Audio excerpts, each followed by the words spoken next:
আজ আমি আপনাকে এমন এক গল্প শোনাবো যা আমার নন্দ বাবা আমাকে শুনিয়েছিলেন যখন আমি ছোট ছিলাম। কাহিনী একজন সাধু আর একজন বিছের। একবার এক সাধু নদীর পাড়ে স্নান করছিলেন। উনি দেখলেন যে জলের প্রবাহে একটা বিছে ভেসে যাচ্ছে। তার প্রাণ বাঁচানোর জন্য উনি তাকে তুলে নদীর পাড়ে রাখার চেষ্টা করলেন, কিন্তু যেই সেই বিছেকে উনি হাতে তুললেন, সেই বিছে ওনাকে কামড়ে দিল।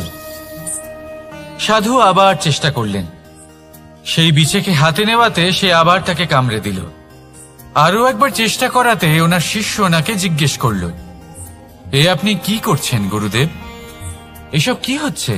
আপনি তারই প্রাণ বাঁচানোর চেষ্টা করছেন যে আপনাকে কামড়ে দিচ্ছে। গুরুদেব উত্তর দিলেন, যে ও বিছে হয়েই নিজের কর্ম করছে, নিজের প্রবৃত্তি, নিজের ব্যবহার বদলাচ্ছে না, তাহলে আমি সাধু হয়ে তা কেন বদলাবো? এর তাৎপর্য হলো সরল, যে সংসারে কিছু মানুষ আছেন যারা হয়তো খারাপ, দুষ্ট প্রকৃতির, আর হয়তো তারা কখনোই বদলাবেন না, কখনোই কোনো পরিবর্তন আসবে না। কিন্তু তার মানে এই নয় যে আমরা আমাদের কর্ম করা ছেড়ে দিই, আমরা আমাদের প্রচেষ্টা ছেড়ে দেব। আগে না, আমাদের তো করতেই হবে, কারণ ইতিহাস সাক্ষী আছে যে এই চেষ্টা এই সংসারের ধারাকেও বদলে দিতে পারে। তাহলে আপনিও আসুন আর আমার সাথে ভালোবেসে বলুন, রাধা রাধা। মানুষ জীবনে সবসময় শিখরে পৌঁছতে চায়, অনেক উঁচুতে উঠতে চায়, আর তার জন্য তারা কি না করে, পরিকল্পনা করে, ষড়যন্ত্র করে, প্রার্থনা করতে থাকে, আবার কারোর কাছে সাহায্যও চায়। কিন্তু এত কিছু করা সত্ত্বেও অনেক সময় মানুষ শিখরে পৌঁছতে পারে না। যদি পৌঁছেও যায় তাও খুব তাড়াতাড়ি নিচে নেমে আসে। এর কারণ কি? একটা উদাহরণ দিয়ে বোঝানো যাক। এই হলো ময়ূর পেখম, আর এই হলো পাথর। যদি এই পেখমকে হাওয়ায় ছুঁড়ে দিই তবে ও উড়তে থাকে, কিন্তু এই পাথর অতি শীঘ্রই মাটিতে নেমে আসে। এর কারণ কি? ভার। এই পাথর হলো ভারী, আর এই শিক্ষাই আমাদের গ্রহণ করতে হবে। ঠিক এইভাবেই যদি আমাদের মন দ্বন্দ্ব আর অহংকার দ্বারা পরিপূর্ণ হয়ে থাকে, তাহলে তা কখনোই শিখরে পৌঁছবে না। পৌঁছে গেলেও খুব শীঘ্রই মাটিতে নেমে আসবে। তাই এই মনকে হালকা করতে শিখুন, অহংকারকে, এই হিংসাকে ত্যাগ করুন। তারপর উঁচুতে উড়ে তো দেখুন, কত উঁচুতে উড়তে পারবেন আপনি। আসুন আমার সাথে ভালোবেসে বলুন, রাধা রাধা। মানুষ এক অত্যন্ত বিচিত্র প্রাণী। পরিকল্পনা করে, ষড়যন্ত্র করে, প্রচেষ্টা করে, কাউকে পরাজিত করার চেষ্টাও করে। সাপকে একটা দড়ি মনে করে হাতে চেপে ধরার চেষ্টা করে, কিন্তু একটা কথা বুঝতেই পারে না, সময়ের এই সাপ, এটা হাতে চেপে ধরাই যায় না। আর আপনি যা করবেন তা আবার ফিরে আসবে আপনারই সামনে। দেখুন, এতে কিছুই যায় আসে না যে আপনি কুম্ভকারের পুত্র নাকি কৃষ্ণের পুত্র। যদি আপনি অনুচিত কর্ম করেন তাহলে আপনার সাথেও অনুচিতই হবে। অশুভ কর্ম করলে আপনার সাথেও অশুভই হবে। কুরু বংশ অত্যন্ত মহান বংশ ছিল। এই কুরু বংশ কি হলো তার সাথে? একটা গোটা বংশ বয়ে গেল, কারণ ওনাদের উদ্দেশ্য অশুভ ছিল। অন্যদিকে 5 জন বনবাসী পাণ্ডব মহাভারত বিজয়ী হলেন, কারণ তাদের উদ্দেশ্য শুভ ছিল। তাই মনে রাখবেন, শুভ অগ্নি প্রজ্বলিত করবেন, শুভ তাপ সঞ্চার হবে। অশুভ অগ্নি প্রজ্বলিত করবেন, নরকেই জ্বলতে হবে। তাহলে আসুন আর আমার সাথে ভালোবেসে বলুন, রাধা রাধা। মানুষ জীবনে সবসময় সুখ পেতে চান, কিন্তু এই সুখ, এটা আসলে কি? এই সুখের আসল রূপ কি? আমি বলি, সুখের আসলে 2টি রূপ হয়, বাহ্যিক সুখ, আত্মিক সুখ। আর এটা ঠিক তেমনই হয় যেরকম আমাদের শরীরের সাথে জড়িত ছায়া আর আমাদের শরীরের মধ্যে বসবাসকারী আত্মার। যদি ছায়ার কথা ভেবে দেখেন তাহলে বুঝতে পারবেন আমাদের শোবার সময় ভোরবেলা এই ছায়া অনেক বড় হয়ে যায়। যখন এই সূর্য মাথার উপরে চলে আসে তার তাপ বেড়ে যায়, তখন এই ছায়া ছোট হয়ে যায়।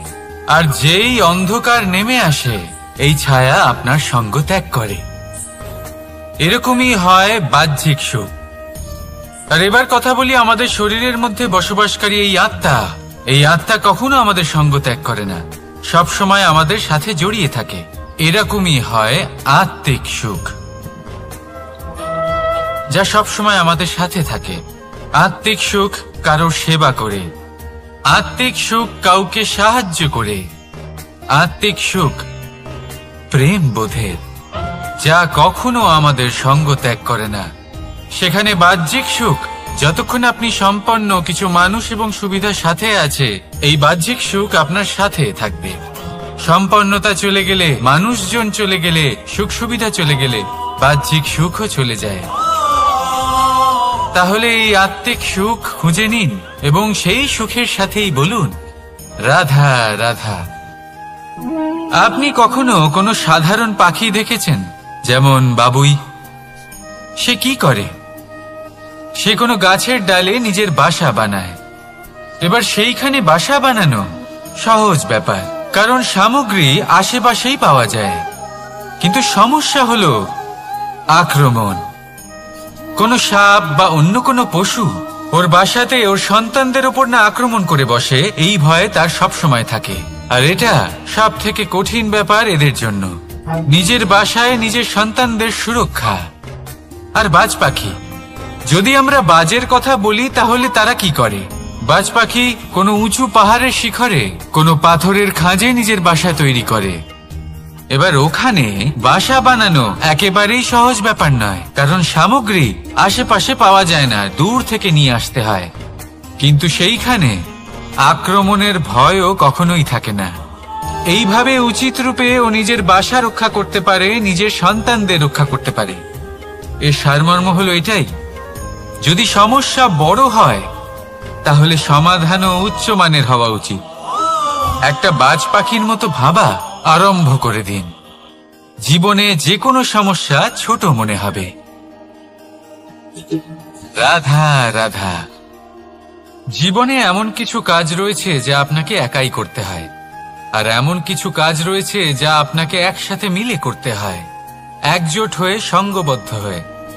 এবার সঙ্গবদ্ধ বলতে কি বোঝাতে চাইছি? আমি তাদের কথা বলছি না যারা বাস্তবিকভাবে একে অপরের সাথে কাজ করেন। আমি তাদের কথা বলছি যারা একে অপরের থেকে দূরে থেকেও একে অপরকে বিশ্বাস করেন। আমি আগেও বলেছিলাম, সমস্ত বিশ্বের আশা বিশ্বাসেই বসবাস করে, তাই না? তাই যেখানে সমস্ত বিশ্ব আছে, সমস্ত সংসার আছে, সেইখানেই বিশ্বাস রয়েছে। তাই আপনার আশেপাশে এমন দল সঙ্গবদ্ধ করুন যাদের আপনার উপর বিশ্বাস আছে আর যাদেরকে আপনি বিশ্বাস করতে পারেন। তাহলে আসুন আর আমার সাথে ভালোবেসে বলুন রাধা রাধা। আমরা যে মানুষকে চাই, যাকে আমরা ভালোবাসি, তাকে একটা উপহার অবশ্যই দিতে চাই। এমন এক উপহার যা ওনার ভালো লাগবে, যা শ্রেষ্ঠ হবে, অতি প্রিয় হবে, বহুমূল্য হবে, বা বলতে পারেন মূল্যবান হবে। তাই আমরা কি করি? আমরা বাজারে যাই, তার জন্য স্বর্ণ, আভূষণ, হিরে, মুক্ত এইসব নিয়ে আসি। কিন্তু এটাই কি সর্বশ্রেষ্ঠ উপহার? কখনোই না। সর্বশ্রেষ্ঠ উপহার হলো স্বাধীনতা, তাকে নিজের মনের মতো বাঁচার স্বাধীনতা। যদি আপনি কাউকে স্বাধীনতা না দিতে পারেন, তাহলে সে কোথাও না কোথাও বন্দী হয়ে যায়, তার বিকাশ কোথাও না কোথাও আটকে যায়।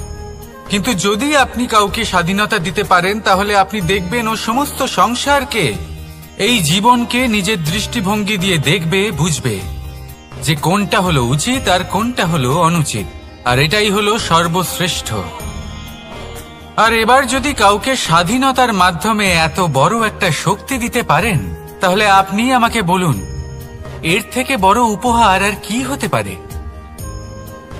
আসুন আর আমার সাথে ভালোবেসে বলুন, রাধা রাধা।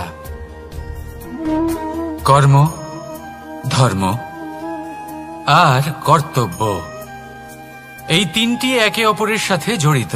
আর অনেক সময় এই তিনটি পালন করতে করতে আমাদের সেই ব্যক্তির সামনে গিয়ে দাঁড়াতে হয়, তার বিরুদ্ধেই যেতে হয়, যাকে আমরা সব থেকে বেশি ভালোবাসি। কিন্তু সেইখানে এই যুদ্ধ কোনো ব্যক্তিগত যুদ্ধ থাকে না। এ হলো কর্ম, ধর্ম আর কর্তব্যের যুদ্ধ। এটা সরল নয়, অত্যন্ত কঠিন হয় তার সম্মুখীন হওয়া যাকে আমরা সব থেকে বেশি সম্মান করি। কিন্তু আমাদের তো আমাদের ধর্মের পথে চলতেই হবে, কারণ আমরা কর্মবদ্ধ, কর্তব্যবদ্ধ, আর এটাই করা উচিত। শুধু এটুকু মনে রাখবেন, যদি আপনার উদ্দেশ্য শুভ হয়, আপনার ভাবনা শুভ হয়, আপনি যদি কর্ম, ধর্ম আর কর্তব্যের পথে অগ্রসর হন, তাহলে এই প্রক্রিয়াতে যদি আপনাকে আপনার আরাধ্যেরও সামনে দাঁড়াতে হয়, তাহলেও আপনার কোনো ক্ষতি হবে না। তাহলে আসুন আর আমার সাথে ভালোবেসে বলুন, রাধা রাধা। প্রেম এই সংসারে এসেছিল এই সংসারকে প্রেমের শিক্ষা দেওয়ার জন্য, এই জীবনের সুখের অনুভূতি আসলে কি তা শেখানোর জন্য। কিন্তু যদি সত্যি কথা বলি, তো আমি নিজেই প্রতিদিন প্রেমের নতুন নতুন স্বরূপ দেখতে পাই। প্রেমের একটা নতুন অনুভূতি প্রত্যেক নতুন দিনে। আর তার কারণ হলো এই প্রেম অনন্ত, এ হলো দৈব। প্রেম হলো এই সংসারের সব থেকে বড় ঢাল এবং সব থেকে বড় অস্ত্র। এই প্রেম ছাড়া না কোনো ন্যায় হয় আর না কোনো শাস্ত্র, না জীবন আছে আর না অন্ত। এবার যদি এই প্রেম মনের মধ্যে বাস করতে শুরু করে, তাহলে কখনো কোনো সমস্যাই হবে না। আর যদি হয়েও থাকে, তাহলে তা স্থায়ী হবে না। এই প্রেম কি না করতে পারে? এই প্রেম সমস্ত সমস্যা মিটিয়ে ফেলতে পারে। আপনার মনের মধ্যে অহংকারকেও বিনাশ করে দিতে পারে। আপনাকে সাক্ষাৎ ঈশ্বরের সাথে দেখা করাতে পারে। তাই প্রেমের দ্বারা প্রয়াস করতে থাকুন। এই সংসারের প্রত্যেক মানুষকে, প্রত্যেক বস্তুকে, প্রত্যেক জীব জন্তুকে ভালোবাসবেন। আর এই প্রেমের দ্বারাই বলুন, রাধা রাধা। প্রশান্তি জড়িত নিদ্রা মানুষের জীবনের একটা অত্যন্ত গুরুত্বপূর্ণ সুখ এবং প্রয়োজনীয়তাও। দেখতে গেলে এই সংসারের প্রত্যেক পশু পাখি, প্রত্যেক জীব অবশ্যই নিদ্রা প্রাপ্ত করেন। কিন্তু মানুষ, যার মধ্যে বিচার বিবেচনা করার শক্তি অন্যদের থেকে অনেক বেশি, তার কিন্তু ঘুমের কিছু সমস্যা অবশ্যই হয়। কি বলেন? তাই তো। এবার এর কারণ কি? চিন্তা। এবার চিন্তা আমাদের সবার জীবনে আছে। আমরা সকলে জানি যে চিন্তা কখনো আমাদের সাহায্য করে না, তাও আমাদের জীবনে আছে। কেন? চিন্তার মাধ্যমে কি কখনো কোনো সমস্যার সমাধান হয়েছে? অর্থের চিন্তা করলে কি অর্থ লাভ হয়? ভবিষ্যতের চিন্তা করলে কি ভবিষ্যৎ ঠিক হয়ে যায়? স্বাস্থ্যের চিন্তা করলে কি স্বাস্থ্য নিজে থেকেই ঠিক হয়? হয় না। তাহলে এই সব কিছু থেকে আমাদের একটা ছোট্ট শিক্ষা অবশ্যই লাভ করা উচিত। আপনিও আপনার কাঁধ থেকে চিন্তার এই বোঝা নামিয়ে ফেলুন। আর ইচ্ছে, এই সব ইচ্ছে একত্রিত হয়ে আমাদের মনে চিন্তা উৎপন্ন করে। তাই এই চিন্তাগুলিকে ত্যাগ করুন। প্রকৃতির প্রেমের উপর বিশ্বাস রাখুন। মনে রাখবেন, যিনি চিন্তা মুক্ত হবেন তিনি চিতা মুক্ত হবেন। সুখের নিদ্রা প্রাপ্ত করুন। আর নিদ্রায় যাবার আগে আমার সাথে ভালোবেসে বলুন, রাধা রাধা। মহাদেব, সেই দেবতা যিনি মহান, যাকে দেবতাদের দেবতা বলা হয়, যিনি হলেন আমার আরাধ্য। কখনো আপনার মনে এই প্রশ্ন এসেছে যে শিবকেই কেন মহাদেব বলা হয়, অন্য কোনো দেবতাকে কেন বলা হয় না? সেই কারণ মহাদেবের মধ্যে ওনার মধ্যে এমন এক বিশেষ গুণ রয়েছে যা অন্য কারণ নেই। তা হলো নিঃস্বার্থ হয়ে মানুষের সেবা করা। যদি প্রয়োজন পড়ে, যদি সৃষ্টির পথে বিনাশের কালো মেঘ ছেয়ে থাকে, তখন নিজের প্রাণের চিন্তা না করে হলাহল পান করার জন্য প্রস্তুত থাকেন মহাদেব। আর এই অদ্বিতীয় ত্যাগের জন্যই শিবকে মহাদেব বলে ডাকা হয়। এবার যদি কোনো মানুষও নিঃস্বার্থ ভাবনার দ্বারা নিজেকে অর্পণ করে দেয় এই জগতের কল্যাণের জন্য, মানুষের সেবার জন্য, তাহলে তিনিও মহাপুরুষ, মহামানব হতে পারেন। যদি কেউ অভুক্ত থাকেন তাহলে নিজের থালা থেকে অর্ধেক খাবার তাকে দিয়ে দিন। যদি কেউ অসুস্থ হন তাহলে তাকে সেবা করার, চিকিৎসা করার চেষ্টা করুন। এই জীবন শুধু নিজের জন্য নয়, অন্যদের প্রতি, সমস্ত সংসারের প্রতি উৎসর্গ করুন। যদি এইসব মানুষ শিখে যান তাহলে তিনি মহাদেবের পথে অগ্রসর হতে পারেন। যদি মানুষ নিঃস্বার্থ ভাবনার দ্বারা এই সংসারের সেবা করতে শিখে যান তাহলে তিনি নিশ্চিত রূপে মহামানব অবশ্যই হতে পারবেন। আসুন আমার সাথে ভালোবেসে বলুন, রাধা রাধা। স্বর্ণ, হিরে, মুক্ত, মানিক, এই সব কিছুকে আগে পাথর বলা হতো। তাহলে এমন কি হলো যে এদের রত্ন বলা হয়? আর রত্ন তা বাস্তবে আসলে কি? এটা হলো সেই পাথর যাকে আগে আগুনের তাপ সহ্য করতে হয়েছে, পরখ করা হয়েছে, যাচাই করা হয়েছে, এদের কাটার চেষ্টা করা হয়েছে, কিন্তু তারা কখনোই নষ্ট হয়নি, বরং তারা আরো উদ্ভাসিত হয়েছে, আরো উজ্জ্বল হয়েছে, এই সংসারে আরো প্রকাশ ছড়িয়ে দিয়েছে। সেই জন্য এরা হলো এত অমূল্য, সেই জন্য এরা হলো বহুমূল্য, সেই জন্য এদের রত্ন বলা হয়। এবার মানুষের কাছেও এই নির্বাচনের অধিকার রয়েছে যে আমরা শুধু পাথর হয়ে থাকব নাকি রত্ন হয়ে থাকব। কিভাবে? আমাদের জীবনেও অনেক সমস্যা রয়েছে, বাধা আছে, বিপত্তি আছে। আমরা সেই বাধার তাপে উত্তপ্ত হই, এই সমস্যা আমাদের কাটার চেষ্টা করে। অনেক মানুষ বিভিন্ন পরিস্থিতি আমাদের ভাঙার চেষ্টা করে, কিন্তু আমাদের নষ্ট হলে চলবে না। যেভাবে এই রত্ন সমস্যার সম্মুখীন হয়ে পাথর থেকে রত্ন হয়েছে, সেইভাবেই আমাদেরও আমাদের সমস্যার সম্মুখীন হয়ে রত্ন হয়ে উঠতে হবে, এই সংসারে প্রকাশের স্রোত হয়ে উঠতে হবে। তাহলে এটাই করুন আর আমার সাথে ভালোবেসে বলুন, রাধা রাধা। সংসারে সব থেকে বড় শক্তি আসলে কি? কেউ বলবেন শারীরিক শক্তি, কেউ বলবেন অস্ত্রের শক্তি, কেউ বলবেন জ্ঞানের শক্তি। ঠিক আছে, কিন্তু যদি আমি বলি সংসারের সব থেকে বড় শক্তি হলো শক্তি কোনো এক তথ্যের, আগে হ্যাঁ, তথ্য। এই তথ্য নিজেই কিন্তু খুব শক্তিশালী, অত্যন্ত শক্তিশালী অস্ত্র হলো এই তথ্য। আর সত্যি বলতে অনুচিত তথ্যের থেকে অনেক বেশি ঘাতক হলো অসম্পূর্ণ তথ্য। যেরকম আজ শাম্ব রুক্মির সাথে করেছে, ওকে অসম্পূর্ণ তথ্য দিয়েছে, তার ফলে বিনাশ হলো। যদি এইভাবেই আপনার কাছেও কোনো অসম্পূর্ণ তথ্য আসে, আর যদি আপনি তা পরখ না করে দেখেন, যাচাই না করে দেখেন, আর নিজের কর্ম করেন, তাহলে উত্থানের বদলে আপনি পতনের সম্মুখীন হবেন, বিকাশের বদলে আপনার বিনাশ হয়ে যাবে। মনে রাখবেন একটা অত্যন্ত গুরুত্বপূর্ণ কথা, সঠিক তথ্য পাওয়া সঠিক তথ্য দেওয়ার থেকে অনেক বেশি গুরুত্বপূর্ণ। আশা করি এই কথা আপনি বুঝেছেন। জীবনে যখনই কোনো তথ্য আপনি পাবেন, সেই বিষয়ে ভেবে দেখুন, পরখ করে দেখুন, যাচাই করুন, তারপর নিজের কর্ম করুন। আর আমার সাথে ভালোবেসে বলুন, রাধা রাধা। ধর্ম এবং প্রেম, এই দুই হলো একই মুদ্রার দুই পিঠ। যদি এদের মধ্যে কোনোটা নষ্ট হয়ে যায় তাহলে দ্বিতীয়টাও থাকে না। কখনো ভেবেছেন এমন কেন হয়? তার জন্য আগে আপনাকে বুঝতে হবে যে ধর্ম আসলে কি। ধর্ম সেটাই যা এই সংসারের প্রত্যেক মানুষকে একে অপরের সাথে সুখ এবং শান্তিতে থাকতে প্রেরণা যোগায়। এই প্রেরণার আধার হলো প্রেম। প্রেম সেটাই যা আপনার মধ্যে অন্য কারোর প্রতি করুণাবোধ জাগিয়ে তোলে, সম্মান জাগিয়ে তোলে। এবার যদি প্রেম চলে যায় তাহলে সবার আগে বিনাশ হবে সম্মান আর করুণাবোধের। এবার যেখানে না প্রেম রয়েছে, না সম্মান রয়েছে, না করুণা রয়েছে, সেখানে ধর্ম কিভাবে বাস করবে?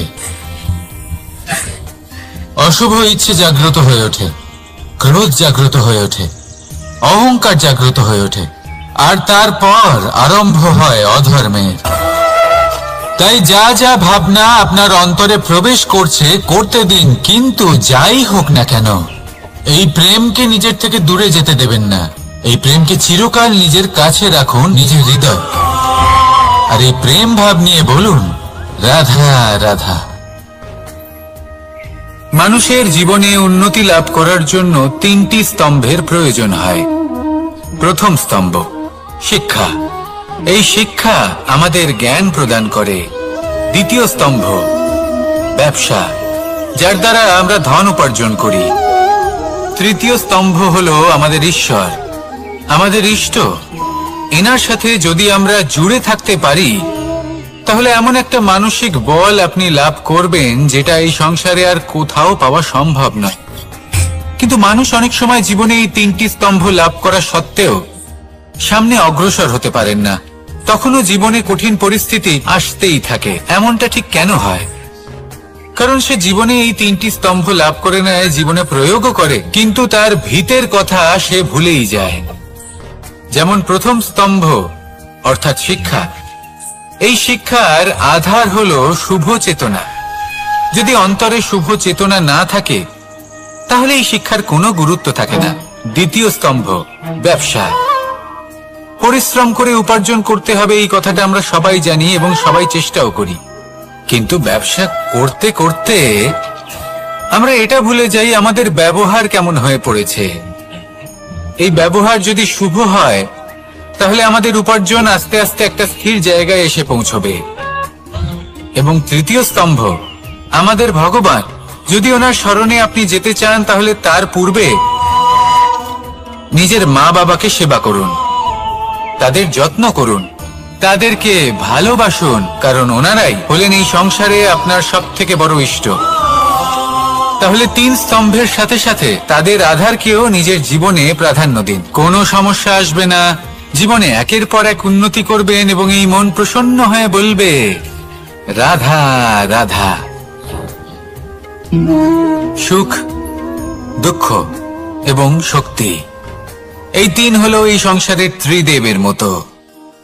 আমাদের জীবনে যা কিছু ঘটছে এই 3টির ভিত্তির উপরেই হচ্ছে। আসলে এই সংসারের একটা নিয়ম আছে, যখনই আপনি কিছু লাভ করেন এই সংসার আপনার পরীক্ষা নেয়। এটা জানার জন্য আপনার পরীক্ষা নেয় যে আপনি যা কিছুই লাভ করেছেন আপনি কি আদৌ সেটার যোগ্য কিনা। ঠিক সেইভাবেই এই সুখ, দুঃখ এবং শক্তি আপনার পরীক্ষা নিয়ে থাকে। যখন সুখ আসে তখন সে আপনার পরীক্ষা নেয় যে আপনার মধ্যে অহংবোধ জাগ্রত হয়নি তো। যদি অহংবোধ চলে আসে তাহলে সুখ সেখানেই সঙ্গ ত্যাগ করে। দুঃখ আপনার ধৈর্যের পরীক্ষা নিতে থাকে, আর যদি আপনার মধ্যে ধৈর্য না থাকে তাহলে এটা আপনাকে আরো বেশি দুঃখের গভীর অন্ধকারে ঠেলে দেবে। সেখানে শক্তি পরীক্ষা নেয় আপনার বিনম্রতার। যদি আপনি বিনম্র না হন তাহলে হয় এই শক্তি আপনার সঙ্গ ত্যাগ করবে, নয় এই শক্তি বিনম্রতার অভাবে আপনার পতনের কারণ হতে পারে। এই সংসারে যে কোনো ব্যক্তি যিনি এই পরীক্ষায় উত্তীর্ণ হয়ে থাকেন এই জীবনে তিনি সাফল্য লাভ করেন। আসুন আমার সাথে ভালোবেসে বলুন রাধা রাধা। ভয়ের সাথে আমরা সবাই পরিচিত, কষ্ট আমরা সবাই পেয়েছি। কখনো কখনো আমরা অসুস্থ হয়ে পড়ি, আর এমন সময় হলে মাতার মমতা, কখনো বাবার স্নেহ, কখনো বন্ধুদের পাশে থাকার অনুভূতি আমাদের রোগ নিরাময়ে সাহায্য করে। কখনো যদি আমরা নিরাশ হয়ে পড়ি তখন যদি আমাদের কোনো আপনজন আমাদের দুটো ভালো কথা বলে তখন আমাদের মনোবল বেড়ে যায়। ঠিক তেমন সংসারের এই রঙ্গমঞ্চে যদি আপনি পীড়িত অনুভব করেন, কিছু শুভ কথা আলোচনা করুন, কিছু স্তুতি গান করুন, কিছু মুহূর্তের জন্য হলেও নিজের ইষ্টদেবের কথা স্মরণ করুন আর প্রার্থনা করুন। সাহস বাড়বে, শক্তিও বৃদ্ধি পাবে এবং সামনে এগিয়ে চলার পথও দেখতে পাবেন। তখন এই মন প্রসন্ন হয়ে বলবে, রাধা রাধা। এই সংসারে কখনো কোনো ব্যক্তিকে তার বাইরের পোশাক দেখে বিচার করার চেষ্টা করবেন না, এটা খুব বড় ভুল করবেন। যেমন আমরা জীবনে অনেক সময় এমন করি, ধরুন কোথাও একটা গাছ দেখলাম, খুব বিশাল আকারের একটা গাছ, যেটা মাটির থেকে অনেক উঁচুতে পৌঁছে গেছে, যার বিশাল শাখা আছে। সেগুলো দেখে আমরা ভাবি যে এই গাছে হয়তো কত সুস্বাদু ফল আছে, আমরা সেই গাছের পরিচর্যা করতে থাকি। আবার অন্যদিকে হলো একটি তৃণ, যেটা মাটি থেকে কিছুটা উঁচুতে পৌঁছেছে, কিন্তু সেই তৃণর নিচে, মাটির নিচে অত্যন্ত সুস্বাদু ফল বা সবজি জন্ম নেয়, যা আমাদের স্বাস্থ্যের পক্ষে অত্যন্ত উপকারী। সেই জন্য কখনো আবরণ দেখে কাউকে বিচার করতে চেষ্টা করবেন না। তার বদলে এটা বোঝার চেষ্টা করুন যে আপনার সামনে যে ব্যক্তি আছে বা বস্তু আছে তার বিশেষত্ব কি। যদি এই বিশেষত্ব বোঝার ক্ষমতা আপনি অর্জন করেন, যদি এই শিল্প আপনি নিজের ভেতরে জাগ্রত করেন, তাহলে এই সংসারে বিশেষত্ব কি সেটা আপনি জানতে পারবেন। আর এই সমস্ত খেলা দৃষ্টি থেকে নয়, দৃষ্টিভঙ্গি থেকে জন্ম নেয়। দৃষ্টিভঙ্গি সবসময় শুভ রাখুন আর আমার সাথে ভালোবেসে বলুন, রাধা রাধা। লোকে বলে মানুষ নিজের ভবিষ্যৎ জন্ম থেকেই লিখিয়ে আনে, অর্থাৎ এখানে এই কপালে। ভাগ্য দেবতা আমাদের সমস্ত উত্থান, সমস্ত পতনের হিসেব সবটা লিখে দেন। কিন্তু কপালে কেন, পায়ে নয় কেন? যদি পায়ে লেখা হয় তাহলে আমরা পড়তে পারবো, যদি কপালে লেখা হয় আমরা ছাড়া বাকি সবাই পড়তে পারবে। এবারে আমাদের কপাল এখানে তাই প্রতিফলিত হয় যা আমাদের মস্তিষ্কে আছে, আর মস্তিষ্কে থাকে আমাদের ভাবনা। তাই এই ভাবনার ধনাত্মক হওয়া অত্যন্ত জরুরি। এতে বিকাশের জন্য স্থান রাখুন, এতে সবাইকে একসাথে নিয়ে চলার ভাবনা রাখুন, আর বিশ্বাস করুন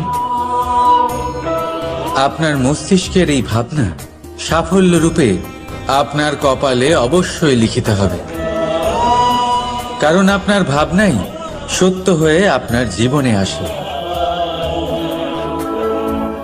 রাধা রাধা। সময় বড়ই অদ্ভুত, এই সময়, তাই না? দেখতে গেলে এটা একটা অনুভূতি, একটা সংখ্যা, একটা বিষয়। এবারে দেখুন না, সূর্যোদয় সকলের একসাথেই হয়, তাই তো? কারোর আগে কারোর পরে এমন তো হয় না, সবার একসাথেই হয়। আবার সূর্যাস্ত সকলের একসাথেই হয়। এবারে ভাবুন, এই সময় প্রত্যেকের জন্য আলাদা আলাদা। কারোর জন্য এই সময় ভালো, আবার কারোর জন্য এই সময়ই খারাপ। এক্ষুনি এই মুহূর্তে কারোর মুখে সফলতার আলো রয়েছে, আবার কারোর মুখে অসফলতার নিরাশা। এটা কেন? কেন এই সময় কারোর জন্য শ্রেষ্ঠ, আবার কেন তা কাউকে নিরাশ করে? এটার উত্তর হলো আপনার চিন্তা, আপনার কর্ম। যেমন আপনার চিন্তাধারা তেমন আপনার কর্ম, আর তেমনই হবে আপনার এই সময়। আপনি জীবনে সুখ তখনই পাবেন যখন আপনি কারোর মুখে আশার আলো এনে দেবেন। আপনি আনন্দ তখনই পাবেন যখন আপনি কাউকে খুশি করবেন। হ্যাঁ, এটা ঠিক যে কাউকে খুশি করা সব সময় আপনার হাতে নেই, কিন্তু আপনার হাতে এটা অবশ্যই আছে যে আপনি কাউকে দুঃখ না দেন, কাউকে নিরাশ না করেন। আর কোনো ব্যক্তিকে দুঃখ না দেওয়ার এই চেষ্টাও আপনার কর্মই বটে। আর এই শুভ কর্মের ফল আপনাকে প্রকৃতি অবশ্যই দেবে। তাই মনে রাখবেন, ভালো সময় তারই আসে যে কখনো কারোর খারাপ চায় না। রাধা রাধা। লোকে আমাকে সবসময় জিজ্ঞেস করে যে কানাই, এখন তুমি বড় হয়ে গেছো, এই বাচ্চাদের সাথে থেকে তুমি সবসময় দুষ্টুমি করো কেন? তুমি বড় হয়ে গেছো, বড়দের মতো থাকো। বেশিরভাগ লোকে এটা বুঝতে পারে না, ভাবে উনি তো ভগবান, ভগবানের মতো গম্ভীর নয় কেন? এবারে আমি কি করে বোঝাবো সবাইকে যে আমার ভগবান হওয়ার পিছনে যে সবচেয়ে বড় রহস্য তা হলো এই বাচ্চারাই। আমার শক্তি কোথা থেকে আসে? সমস্ত সমস্যার সমাধান করার শক্তি এই বাচ্চাদের থেকেই তো আসে। জীবনে বাঁচার শক্তি, সংসারকে প্রেম শেখাবার শক্তি এই বাচ্চাদের থেকেই আসে। কারণ বাচ্চাদের থেকে বড় কোনো ভগবান হয় না। এবারে দেখুন না, পুরাণ আর বেদের কোনো জ্ঞান নেই ওদের, কিন্তু খুব ভালোভাবেই জানে যে একজন উদাস ব্যক্তির মন কি করে ভোলানো যায়, কি করে তাকে আনন্দ দেওয়া যায়। আর এই এক বিশাল ব্যাপার। কোনো ন্যায়, কোনো নীতির জ্ঞান নেই ওদের, কোনো ভেদাভেদ করতে জানে না।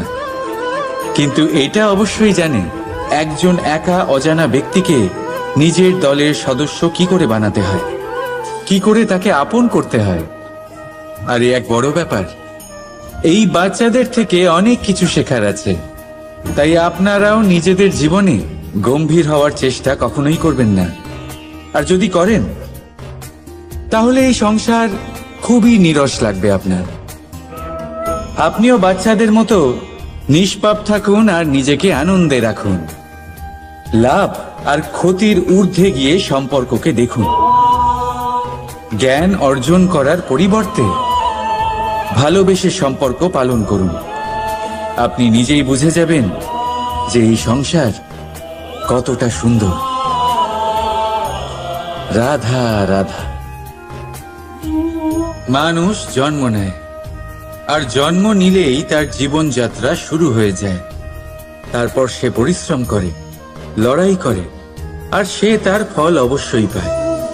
সেই নিজের জীবনযাত্রা নিজেই সাজায়। তার জীবনে ভয় ততক্ষণ প্রবেশ করে না যতক্ষণ না সে জীবনে কিছু অর্জন করে। একবার সে কিছু পেয়ে গেলে তারপরে সেটা হারিয়ে যাওয়ার ভয় মনের মধ্যে জন্ম নেয়। তারপর সে ভাগ্য, জ্যোতিষ, ভবিষ্যৎ এই সব দেখতে ব্যস্ত হয়ে পড়ে। আমি আপনাকে একটা প্রশ্ন করছি, আপনি যখন এই সংসারে এসেছিলেন কি নিয়ে এসেছিলেন যে আপনি হারাবেন? কিছুই না। আপনার বশে আপনার জীবনের সেই মুহূর্তই আছে যা আপনার হাতে আছে, অন্য কিছুই নয়। আপনার হাতে আছে আপনার কর্ম। যে জীবনে দুর্ভাগ্যে হতাশ হয় না, যে অসফলতার জন্য ভেঙে পড়ে না, সেই এই জীবনে বিজয়ী হয়। বলুন, যখন আপনার জীবনে কিছুই ছিল না কি করেছিলেন? পরিশ্রম করেছিলেন, লড়াই করেছিলেন, আর সেই সব কিছু পেয়েছেন যা পেতে চেয়েছিলেন। তাহলে আজ সব পাওয়ার পর ভয় কিসের? সেই সব জিনিস কি আপনাকে পরিশ্রম করার থেকে আটকায়? না। সেই জন্য নিজের হাতের রেখায় কখনো নিজের পথ খুঁজবেন না। কারণ এই সংসারে যাদের হাতই নেই তারাও নিশ্চিতভাবে তাদের নিজের পথ নিজেই বানিয়ে নেয়। তাহলে আপনার কি নিয়ে চিন্তা? রাধা রাধা।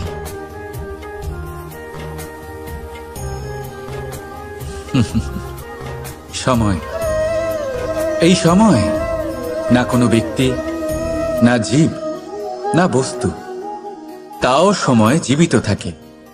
এই সময়ে না জল, না অগ্নি, আর না বায়ু, কিন্তু তাও আমাদের জীবনের আধার এই সময়। দেখতে গেলে মানুষ এই সময়ের হাতের খেলনা। কখনো আমাদের সময় ভালো হয়, আবার কখনো খারাপ। কেউ সময় আসার প্রতীক্ষা করে, আবার কেউ সময় যাওয়ার প্রতীক্ষা করে। কিন্তু এই সময় কারোর হাতে ধরা দেয় না।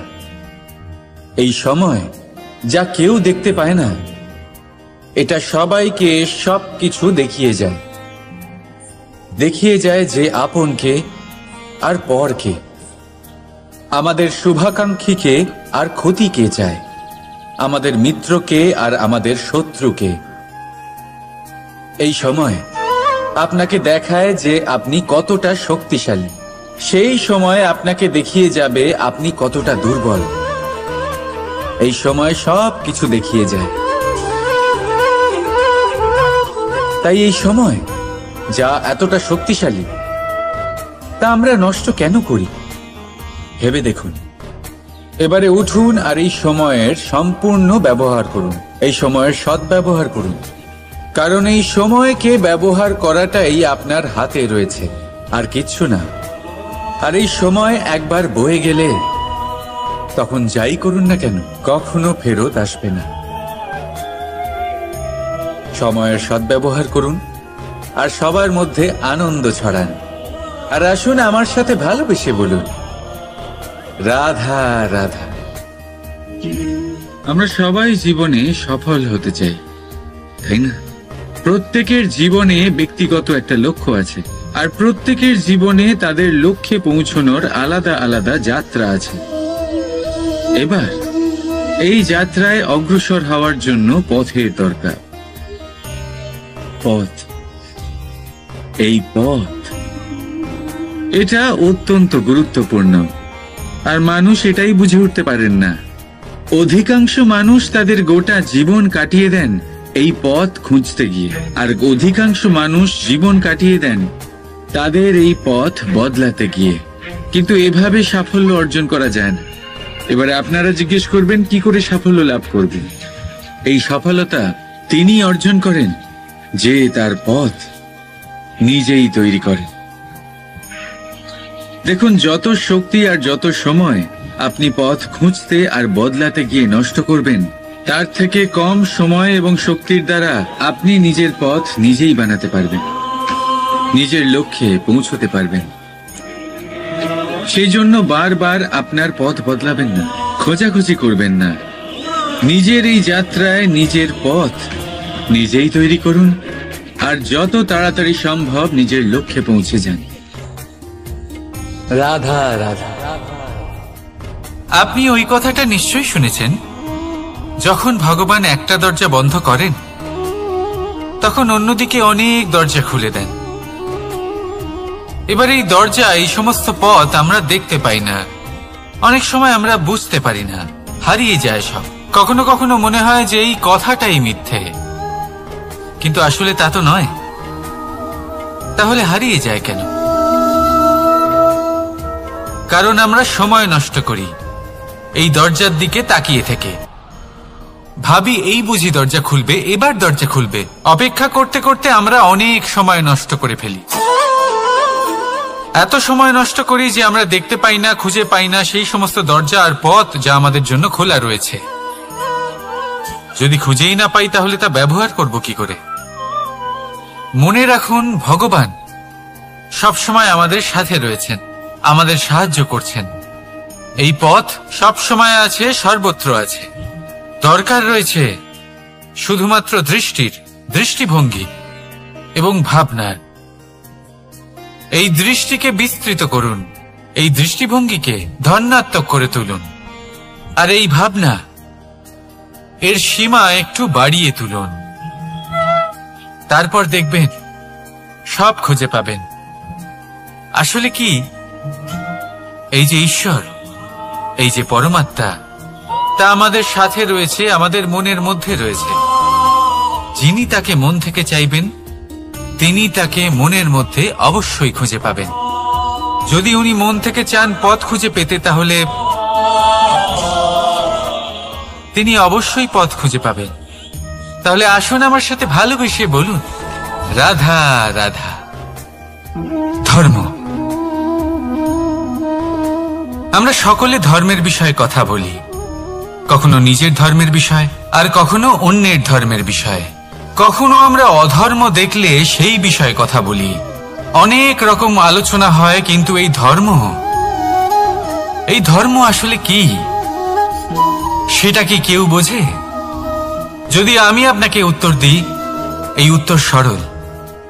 ধর্ম হলো তাই যা মানুষকে অন্য মানুষের সাথে, সমস্ত বিশ্ব সংসারের সাথে আনন্দ সহকারে বাঁচতে শেখায়। সেই জন্য আপনি যদি কখনো কোনো ধর্মীয় স্থানে যান, সেই ধর্মীয় স্থানে গিয়ে আপনার শান্তির অনুভূতি হয়, তাই না? কিন্তু দেখুন, ধর্মের জ্ঞান থাকলেই সেই মানুষ ধর্মের পথে চলতে পারবে এমন কোনো কথা নেই। অনেক সময় সম্পর্কে যখন সংঘর্ষ বেড়ে যায়, তখন ইচ্ছের জন্ম হয়, ক্রোধের জন্ম হয়, অহংকারের জন্ম হয়, আর তারপর বিনাশ হয়ে যায় এই ধর্মের। সেই জন্য দ্বিতীয় সবথেকে গুরুত্বপূর্ণ গুণ যা আমার সারথীর মধ্যে থাকা উচিত, তা হলো ধর্মবীর হওয়া। এবার দেখতে হবে সেটা এই যে কে হবে সেই ব্যক্তি যিনি এই স্বয়ম্বরে নিজের ধর্মে অটল